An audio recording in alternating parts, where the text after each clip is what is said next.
دیکھیے یہ کوشچن اکثر لوگ مجھ سے پوچھتے ہیں، میرے پیشنٹس کے اندر، کلائنٹس کے اندر، اور عام جو ہمارے فیملی ممبرس ہوتے ہیں کہ مجھے نیند کیوں نہیں آتی، مجھے نیند بڑی دیر سے آتی ہے، مجھے نیند آتی ہے تو میں اڑ جاتا ہوں یا اڑ جاتی ہوں، میں اگر سو جاؤں تو درمیان میں اڑ جاتی ہوں۔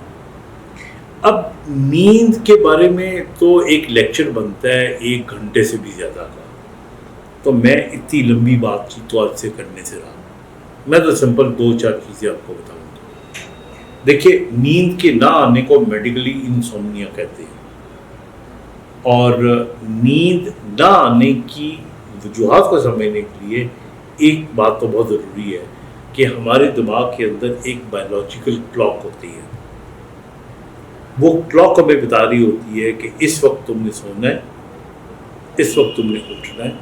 اور یہی وجہ ہے کہ آپ دیکھیں کہ جو روٹین کے لوگ ہوتے ہیں، ڈسپلن لوگ ہوتے ہیں، اگر وہ 9 بجے سوتے ہیں، 11 بجے سوتے ہیں، 11 بجے ان کو نیند آ جاتی ہے۔ صبح تہجد پہ اٹھنا ہے تو وہ خود بخود اٹھ جاتے ہیں، صبح فجر پہ اٹھنا ہے تو خود بخود اٹھ جاتے ہیں، صبح بچوں کو جگانے کے لیے اٹھنا ہے تو مائیں اٹھ جاتی ہیں۔ تو یہ بایولوجیکل کلاک ہوتی ہے۔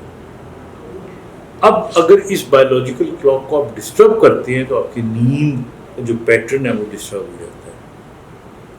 اب یہ بایولوجیکل کلاک آپ کی ڈسٹرب ہوتی ہے اگر مثال کے طور پہ اگر زندگی میں آپ سٹریس زیادہ لیتے ہیں، اگر زندگی میں آپ کی بایولوجیکل کلاک کہتی ہے کہ مجھے 11 بجے سو جانا چاہیے، آپ 2 بجے تک سوتے رہتے ہیں، فون دیکھتے رہتے ہیں، موویز دیکھتے رہتے ہیں، تو آپ نے خود بھی نوٹ کیا ہوگا کہ سونے کا ٹائم میں گزر گیا تو پھر آپ کو نیند نہیں آتی۔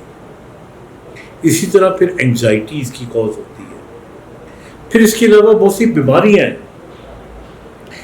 اگر آپ کو نیند نہیں آتی اور انسومنیا کا پرابلم ہو رہا ہے تو پھر آپ ذہن میں رکھیں کہ کئی لوگوں کو ہارٹ کا پرابلم ہو سکتا ہے، لیور کا پرابلم ہو سکتا ہے، سسٹمک پرابلم ہو سکتے ہیں، بعض لوگوں کو سلیپ ایپنیا ہوتا ہے، ان کو سانس کا پرابلم ہوتا ہے، کچھ لوگوں کو نیند نہ آنے کا باعث صرف ایک تکیہ ہوتا ہے، اور اس میں بھی شامل ہوں۔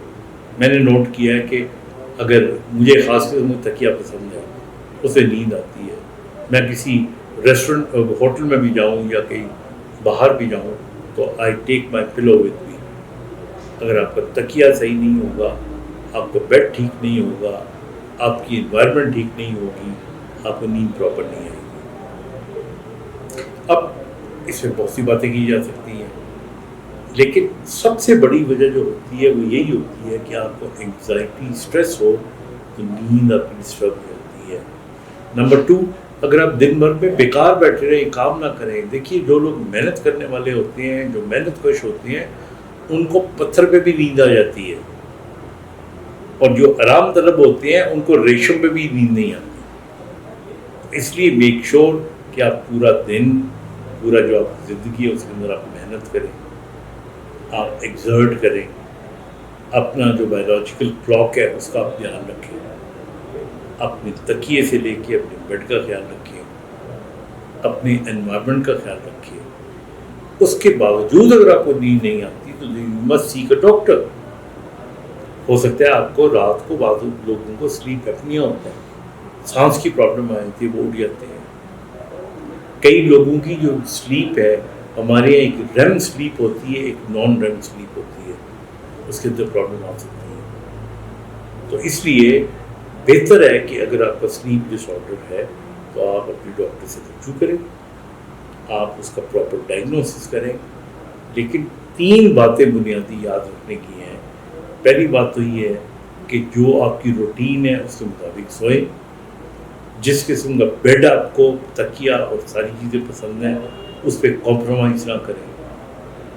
اور تیسرا یہ ہے کہ جو آپ کی بایولوجیکل کلاک ہوتی ہے اس کا خیال رکھیں، اور اس کے باوجود اگر کوئی ایشو آتا ہے تو یو مسٹ سیک، جو ڈاکٹرز کی کنسلٹیشن ہوتی ہے وہ ضرور کریں۔ Thank you.